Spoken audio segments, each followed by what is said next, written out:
The coffee pot trembled slightly in Maria's hand as she moved between tables, the weight of a 12-hour shift pressing down on her shoulders like invisible stones. The fluorescent lights of Danny's roadside diner buzzed overhead, casting that familiar yellow glow across worn vinyl booths and checkered floors that had seen decades of travelers, truckers, and souls just passing through. It was 9:47 p.m. on a Tuesday, the kind of quiet evening where the hum of the highway outside became a lullable rhythm, where most people wanted nothing more than hot food and to be left alone. Maria had worked this shift for 6 years, ever since her husband died and left her with 2 kids and a mortgage that didn't care about grief. She knew every regular, every temperament, every unspoken rule of survival in a place like this. Keep your head down. Pour the coffee. Collect the tips. Go home. But tonight, the universe had different plans. He walked in at 9:52 p.m. The man was impossible not to notice, not because he was loud or disruptive, but because he carried an energy that made the air itself feel heavier. Leather vest worn over a black shirt, patches covering his back and chest, the kind of patches that told stories to those who knew how to read them. The skull and wings insignia sat prominently on his back, a symbol that had meant brotherhood and blood for over 70 years. His boots made deliberate sound against the tile, not aggressive, just present. His face was weathered, lined with years that suggested he'd seen more violence and loyalty than most men would experience in 3 lifetimes. Salt and pepper beard, eyes that scanned the room not with paranoia, but with awareness, the kind of awareness that comes from living in a world where trust is earned in fire and betrayal is paid for in bone. He took a corner booth, the one that gave a clear view of both entrances, and when Maria approached with a coffee pot and a laminated menu, he simply nodded. No smile, no small talk, just a nod that somehow communicated more respect than 1,000 empty pleasantries. She poured his coffee. He ordered the meatloaf special. She wrote it down and walked away. And for 15 minutes, the diner continued its sleepy existence. The cook, Raymond, grumbled in the kitchen. Old Mr. Peterson sat at the counter working through his 3rd piece of pie. A young couple in booth 7 whispered to each other about something that made them both laugh softly. And the man in the corner booth sat quietly, drinking his coffee, occasionally glancing at his phone, existing in his own world. Maria had served thousands of men like him, men who wore their past on their bodies and their silence like armor.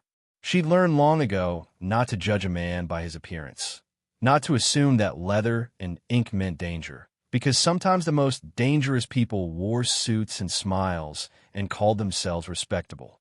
The cruiser pulled into the parking lot at 10:11 p.m., its lights cutting through the darkness like predatory eyes. Maria saw it through the window as she refilled Mr. Peterson's coffee, and something in her chest tightened. 2 officers emerged, both young, both carrying themselves with that particular brand of authority that hadn't yet been tempered by wisdom or consequence. They pushed through the door, and the small bell above it rang with a cheerfulness that felt obscene given what was about to unfold. The diner went quiet in the way that spaces do when power enters them uninvited. Conversations didn't stop entirely, but they lowered, became cautious, as if volume itself might draw unwanted attention. Officer Brennan spoke first, his voice loud enough to ensure everyone heard him, loud enough to establish dominance. "We got a call about a suspicious individual. Reports of someone matching a known criminal's description." His eyes were already locked on the corner booth, already convicted before investigation, already certain in the way that certainty becomes dangerous. His partner, Officer Hayes, had his hand resting on his belt, not quite on his weapon, but close enough to communicate threat. They approached the booth with the kind of swagger that comes from believing a uniform makes you untouchable. The man in the leather vest didn't move. He didn't tense or reach for anything or give them any reason beyond his appearance. He simply sat there, his coffee cup halfway to his lips, watching them approach with eyes that had seen this scene play out 100 times before. "Sir, we're going to need you to stand up and put your hands where we can see them," Brennan announced, his voice dripping with aggressive formality. "We have reason to believe you're involved in criminal activity. and we're conducting a stop and search." Maria watched from behind the counter, her heart pounding in her throat. She'd seen enough injustice in her life to recognize it instantly, the way some people can smell rain before it falls. This wasn't law enforcement. This was profiling. This was two young cops with something to prove, seeing patches and leather and deciding guilt before evidence, before conversation, before humanity. The man in the booth finally spoke, his voice low and calm, the kind of calm that comes from discipline rather than fear. "I'm having dinner. I haven't broken any laws. You have no legal basis for a search." Brennan's face flushed red, that particular shade that comes when authority is questioned. "Don't tell me what legal basis I have. Stand up. Now." The other diners were frozen, forks halfway to mouths, conversations abandoned, everyone waiting to see how this would resolve, everyone hoping it wouldn't involve them. Mr. Peterson stared down at his pie. The young couple in booth 7 looked at each other with wide eyes. Raymond had stopped cooking entirely, standing in the kitchen doorway with a spatula in his hand like a useless weapon. And then Maria moved. She didn't plan it, didn't calculate the consequences or weigh the risks. She simply felt her feet carrying her forward, felt her voice emerging before her mind could stop it. "Officers, this man has been sitting here peacefully for the last 20 minutes. He ordered food. He's been quiet. He hasn't caused any problems whatsoever." Her voice was shaking, but she kept going. "I don't know what call you received, but you're in my section, and I can tell you with absolute certainty that he's done nothing wrong." The silence that followed was suffocating. Brennan turned to look at her, his eyes narrowing with the kind of disdain that men like him reserve for women who dare to speak up, who dare to contradict, who dare to exist as obstacles to their will. "Ma'am, you need to step back. This doesn't concern you. Interfering with police business is a crime, and I won't warn you again." But Maria didn't step back. She'd spent 6 years invisible, pouring coffee and collecting tips and swallowing every injustice she'd witnessed because survival meant silence. But something about this moment, something about the quiet dignity of the man in the booth and the naked aggression of these officers, something about the entire terrible weight of watching good people do nothing, made her plant her feet and hold her ground. "I'm not interfering. I'm providing a witness statement. This man is a paying customer who has been nothing but respectful. If you're going to harass him, you should at least have an actual reason beyond how he's dressed." The man in the booth looked up at her then, and something passed across his face, something that might have been surprise or respect or recognition, that here was another person who understood what it meant to stand between the powerful and the powerless. Hayes stepped forward, his hand now definitely near his weapon. "Lady, last chance. Step away, or you're going to be in a cell tonight alongside him." Maria's legs were shaking so badly she thought she might collapse, but her voice came out steady. "Then you'll have to arrest me for telling the truth." The other waitress, Jennifer, grabbed her arm from behind, whispering urgently, "Maria, stop, you're going to lose your job. They're going to get hurt. Just let them handle it." But Maria pulled her arm away gently, her eyes still locked on Brennan's face. The officer's jaw clenched, his hand moving toward his handcuffs, and for a moment everyone in that diner held their breath, waiting for violence, waiting for someone to end up bleeding or broken or worse. And then the man stood up, slowly, deliberately, his hands visible, his movements carefully non-threatening. "It's all right," he said quietly, his eyes on Maria. "I appreciate what you're trying to do, but it's not worth it." He looked at the officers then, and there was something in his gaze, something ancient and unmovable, something that made even Brennan hesitate for just a fraction of a second. "I'll step outside with you. But when this is done, when you realize you've got nothing because there's nothing to get, I want you to remember this moment. I want you to remember the woman who stood up when everyone else sat down. They let him out in handcuffs anyway, Brennan making a show of checking him roughly, Hayes keeping one hand on his weapon the entire time, as if a man in restraints posed some existential threat. Through the window, Maria watched them search him, watched them go through his wallet and his pockets and his vest, watched the growing frustration on their faces as they found nothing. No drugs, no weapons beyond a legal pocket knife, no outstanding warrants, Nothing that justified the aggression or the humiliation or the violation. After 20 minutes, they uncuffed him without apology, without acknowledgement, and drove away, leaving him standing in the parking lot under the buzzing neon sign that promised good food and honest prices. He came back inside, his expression unreadable, and the diner remained silent, everyone avoiding eye contact, everyone suddenly fascinated by their food. Maria approached him as he slid back into his booth, and she could feel her hands still trembling as she poured fresh coffee into his cup. "I'm sorry," she said quietly. "I'm sorry that happened to you. I'm sorry they—" He held up one hand, stopping her. "Don't apologize. You did something most people can't. You saw a human being instead of a stereotype. That's rare. That's valuable. What's your name?" "Maria," she answered. "Maria Delgado." He nodded slowly, as if committing it to memory. "Thank you, Maria Delgado. You didn't have to do that. You put yourself at risk for a stranger. That kind of courage, that kind of integrity, it means something more than you know." She tried to smile, but her face felt frozen. "I just couldn't stand there and watch them treat you like that for no reason." He looked at her then, really looked at her, and in his eyes she saw decades of similar moments, similar injustices, similar confrontations with people who judged without knowing and condemned without evidence. "It's not for no reason. It's because of what I am, what I represent." But he saw past that. Not many people do. His meatloaf arrived, brought by Jennifer, who set it down quickly and scurried away as if proximity to him might be contagious. He ate slowly, methodically, and when he was finished, he paid his bill, left a $100 tip on a $15 meal, and stood to leave. Maria tried to protest the tip, but he shook his head. "Keep it. Take care of yourself and those kids." She hadn't mentioned her kids. The fact that he somehow knew stopped her cold, and by the time she found her voice to ask how he knew, he was already walking toward the door. He paused at the threshold, turning back to look at her one more time. "If anyone gives you trouble for what you did tonight, you call this number." He placed a business card on the counter, plain black with just a phone number in white text. "Doesn't matter what time. Doesn't matter what the problem is. You call, and someone will answer."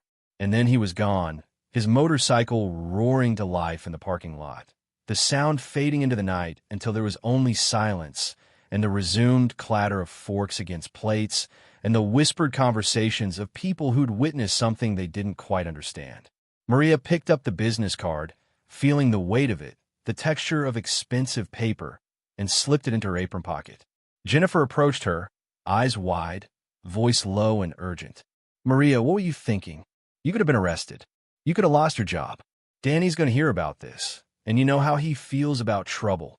Maria felt exhaustion crash over her like a wave, the adrenaline draining away and leaving only the trembling aftermath. "I was thinking that if we don't stand up when we see something wrong, then we're complicit. I was thinking that man didn't deserve to be treated like a criminal for eating dinner." Jennifer shook her head, fear and judgment mixing on her face. "You don't know what he is. You don't know what he's done. Those patches, Maria, those aren't just decoration. They mean things. Dangerous things." "Maybe," Maria conceded, wiping down the counter with hands that wouldn't quite steady themselves. "Or maybe they mean loyalty. Maybe they mean family. Maybe they mean a life we don't understand. And instead of judging, we should just treat people with basic human decency." Jennifer had no response to that, and eventually she went back to her own tables, leaving Maria alone with her thoughts and her fear and the small black card burning a hole in her apron pocket. The rest of the night passed in a blur of coffee refills and forced smiles, and when her shift finally ended at 2 a.m., Maria drove home through empty streets, her mind replaying the encounter over and over, wondering what she'd gotten herself into, wondering if courage always felt this much like terror. Maria didn't sleep that night. She lay in her small bedroom, staring at the ceiling, listening to the house settle and creak, holding the black business card between her fingers as if it might contain answers to questions she didn't know how to ask. Who was he really? What had she protected? Why did he know about her children when she'd never spoken of them? The questions circled like vultures, and when dawn finally broke and she had to get her kids ready for school, she moved through the motions with mechanical efficiency, her mind still trapped in that diner, still watching those officers treat a human being like something less than human, still feeling the terror and righteousness of standing up when standing up felt impossible. She went to work the next afternoon for her evening shift, exhaustion pulling at her bones, and the moment she walked through the door, she felt it. The atmosphere had changed. The other employees looked at her differently. Quick glances followed by averted eyes, whispered conversations that stopped when she came near. Danny, the owner, a heavy-set man in his 60s who had run the diner for 30 years, called her into his office before she even put on her apron. His office was a cramped space behind the kitchen, walls covered with health inspection certificates and old newspaper clippings about the diner, a desk buried under invoices and delivery receipts, and the accumulated weight of a small business always teetering on the edge of survival. He didn't invite her to sit. He just looked at her with tired eyes and said, "I heard about last night. Officer Brennan called me this morning. Told me you interfered with police business. Told me you defended a known criminal. Told me I should watch who I'm employing if I want to keep a good relationship with local law enforcement." Maria felt her stomach drop, felt the familiar fear of unemployment rising like bile in her throat. Danny, that man wasn't doing anything wrong. They were harassing him based on. Danny held up his hand, cutting her off. "I don't care what he was or wasn't doing. I don't care if those cops were right or wrong. What I care about is that this diner can't afford trouble. We can't afford to be on the bad side of the police. We can't afford to be known as the place that shields bikers and criminals and whoever else you think deserves defending." His voice wasn't angry, just weary, just defeated by the grinding reality of trying to survive in a world where principles were luxuries for people who could afford them. "I'm not firing you, Maria. You're a good worker. You've been here a long time, and God knows you need this job. But I need you to understand that you can't do that again. You can't put yourself between customers and the police. You pour coffee. You take orders. You stay out of things that aren't your business. That's the job. Can you do that?" She wanted to scream. She wanted to tell him that staying silent was complicity, that good people doing nothing was how the world became darker, that her conscience was worth more than his relationship with corrupt cops. But she had 2 children and a mortgage and no other job prospects, so she swallowed her rage and her righteousness and nodded. "Yes, Danny, I understand." He looked relieved, the lines on his face relaxing slightly. "Good. Now get to work. We're short-staffed tonight." The shift was brutal, not because of the work, but because of the isolation. The other employees treated her like she was contaminated, like standing up for someone had somehow marked her as dangerous or unstable. Jennifer barely spoke to her except to coordinate orders. Raymond, usually friendly in his gruff way, avoided eye contact. Even the regulars seemed wary, as if witnessing her defiance had made them uncomfortable, had reminded them of their own passivity, their own willingness to look away when looking away was easier than acting. She served tables and bussed dishes and poured endless cups of coffee. And with each hour, she felt herself shrinking, felt the weight of social pressure forcing her back into the small, safe space of invisibility. It was 8:30 p.m. when the motorcycles arrived. Not one or two, but a fleet of them, a thunder of engines that made the windows rattle and the silverware chime against plates. Maria looked up from the register where she was counting change for a customer, and through the window, she saw them, 15, maybe 20 bikes pulling into the parking lot in formation, all leather and chrome, and that same skull and wings insignia. Her heart stopped. The diner went absolutely silent, forks frozen in mid-air, conversations dying mid-sentence, everyone watching as the riders dismounted and began walking toward the entrance. Danny emerged from the kitchen, his face pale, his hands wringing his apron. "Jesus Christ," he muttered. "Jesus Christ, what did you do?" Maria couldn't speak. She could only watch as the door opened and they entered, filling the small diner with their presence, their leather, their history. They weren't loud or aggressive. They didn't threaten or posture. They simply existed in a way that made everyone else feel smaller, less significant, as if the rules of normal society had been temporarily suspended by some greater authority. The man from last night was among them, and when his eyes found Maria, he walked directly to her, his boots making that same deliberate sound against the tile. The diner held its collective breath. He stopped in front of her, and for a moment she thought he was angry, thought somehow she'd misread the situation, thought this was retribution for some unknown violation. But then he spoke, his voice carrying clearly through the silence. "Brothers," he said, not looking away from her, "I want you to meet Maria Delgado. Last night, when I was harassed by police, when I was humiliated and violated without cause, this woman stood up. She risked her job, her safety, her peace of mind, to defend a stranger. She saw injustice and refused to look away." He turned then, addressing the entire diner, addressing Danny, who stood frozen in the kitchen doorway, addressing every customer who'd watched last night and done nothing. In our world, loyalty means everything. When someone shows courage, when someone demonstrates integrity, we remember. We honor that. We protect that. He reached into his vest and pulled out an envelope, thick and substantial, and placed it on the counter in front of Maria. "This is for you, not as payment, because what you did can't be bought, but as recognition, as thanks, as a promise that if you ever need anything, anything at all, you're under our protection." Maria stared at the envelope, her hands shaking too badly to pick it up. One of the other bikers, an older man with gray hair and a scar across his cheek, stepped forward. "We checked on those cops who hassled our brother last night. Turns out they've got a history.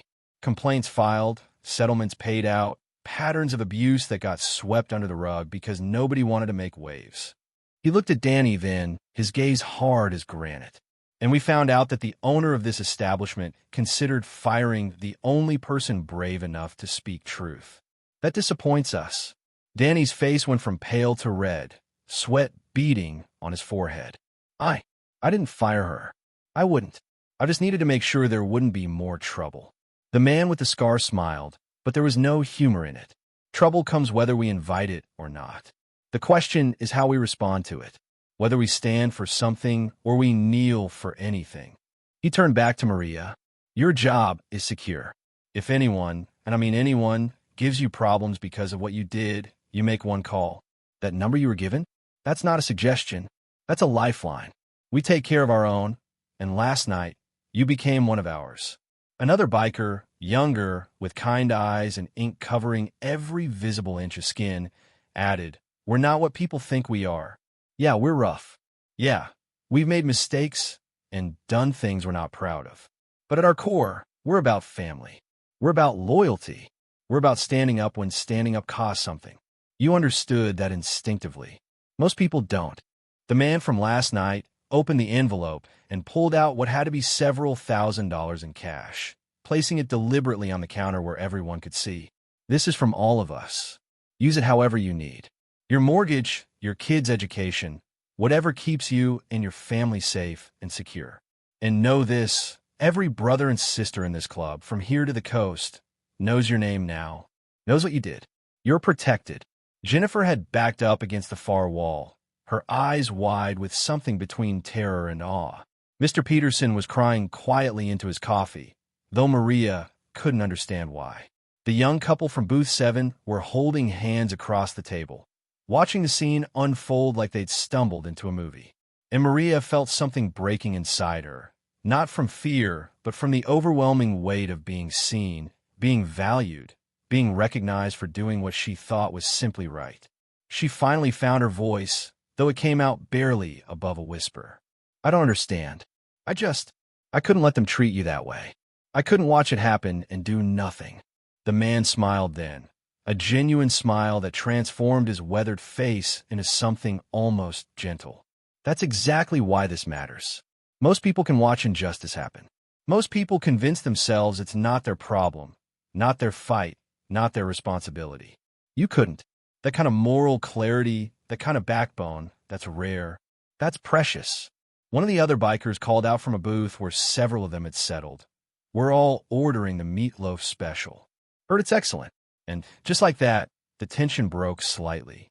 Not fully, because the room was still thick with the awareness that something profound had shifted, but enough that people could remember how to breathe. The bikers ordered food, talked among themselves in low voices, treated Maria and the other staff with exaggerated courtesy. And for the next hour, the diner operated in a strange, suspended reality where normal life and something much larger existed simultaneously. Danny eventually approached Maria at the register, his face a complicated mixture of emotions. "That money," he said quietly, "that's more than you make in 3 months." She nodded, still not quite believing it was real. "I know." He was quiet for a moment, then said, "I was wrong. This morning, in my office, I was wrong. I let fear make me a coward, and I almost punished you for being brave. I'm sorry." Maria looked at him, this man who'd employed her for 6 years, who'd given her shifts when she desperately needed them, who was also just another person trying to survive in a world that felt increasingly hostile to kindness. "Thank you for saying that." When the bikers finally left, after paying their bills and leaving tips that were larger than the meals themselves, after shaking Maria's hand one by one and promising again that she was protected, the diner remained in shocked silence for several minutes. Then, slowly, like ice thawing, conversation resumed. But it was different now. People looked at Maria differently, not with judgment, but with something like respect, like wonder, like maybe they just witnessed something that reminded them that goodness still existed, that courage still mattered, that standing up still meant something. Mrs. Chun, an elderly regular who'd eaten at the diner 3 times a week for a decade, approached Maria as she cleaned the table. She took Maria's hand in both of hers, her grip surprisingly strong. "Thank you," she said, her accent thick but her words clear. "Thank you for showing us we can still be brave. Thank you for reminding us we don't have to accept everything just because it's easier." Maria felt tears building behind her eyes, the emotional weight of the past 24 hours finally crashing over her. "I was so scared," she admitted. "I'm still scared." Mrs. Chun smiled, her face crinkling with warmth.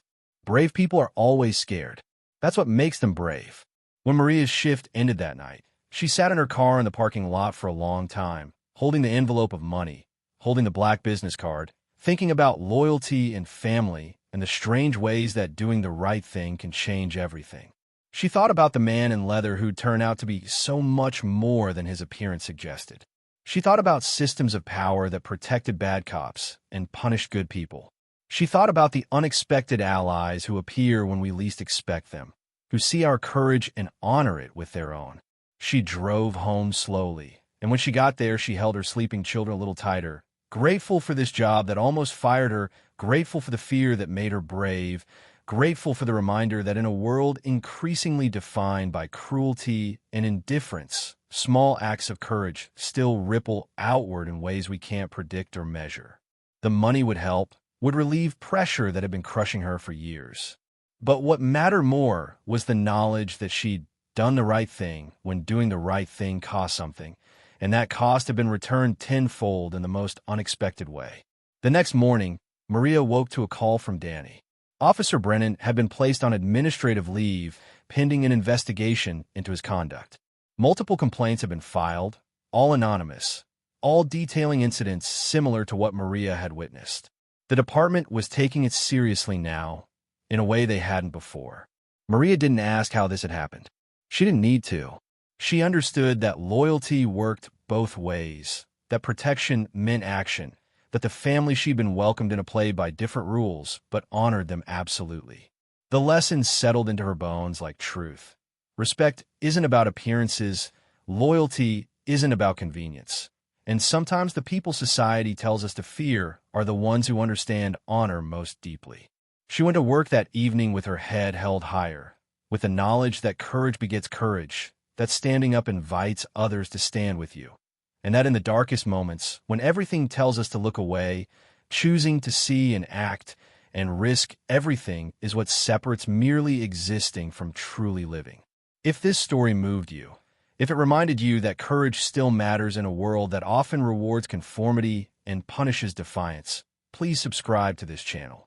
We bring you real stories from the darker corners of human experience, stories about the choices we make when everything is on the line, stories about unexpected heroes and the price of integrity. These aren't fairy tales. These are the real moments that define who we are. And in the comments, I want you to do something. I want you to type your first name, just your first name. Consider it a prayer, a blessing, a recognition that you're on your own journey, facing your own battles, making your own choices between courage and comfort. Type your name and know that somewhere in this vast digital darkness, your story matters too. Your courage, when it comes, will ripple outward in ways you cannot predict. Stay safe on the road ahead. Protect those who cannot protect themselves, and remember that loyalty and honor are not relics of a forgotten age. They're choices we make every single day, in moments both large and small, when the world is watching and when no one sees it all.